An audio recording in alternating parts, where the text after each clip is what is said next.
Kaixo lagunok, gaurko magia dago prest? Ederto, intxe bertan hasiko gara, magia eta apur bat matematika ere egingo dugu. Ze adibidez, zema da 6 ken 3? 6 ken bat, bi eta 3? 3 ezta? Ba ikusiko ditugu. Nik, bat, bi, 3, 4, 5 eta 6 karta ditut. 3 botako ditut, bat, bi eta 3, eta berriro zenbatzerakoan ditut bat, bi, 3, 4, 5 eta 6. Ez hau ez doa ondo, igual ez dut larrondo egin, berriro egingo dugu.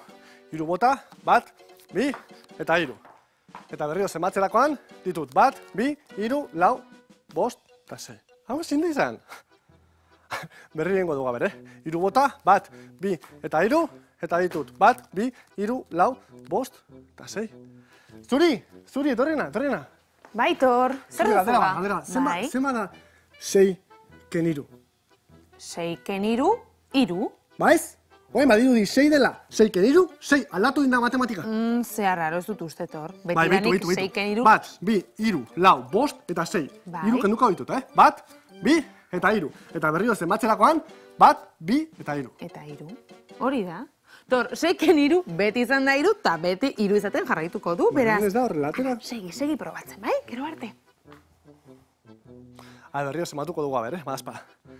Bat, bi, 3, 4, 5 eta 6. Zuri, etorrena! Ja, ez da, galdu inda. Bueno, ez dakiz, igual berriro egingo dugu, 3 botako ditut, bat, bi eta 3, eta ja berriro zenbatzerakoan zenbat dituan, Bat, bi, 3, 4, 5, 6, 7, 8, 9, 10, ni ba noa, ezin da matematikarik egin.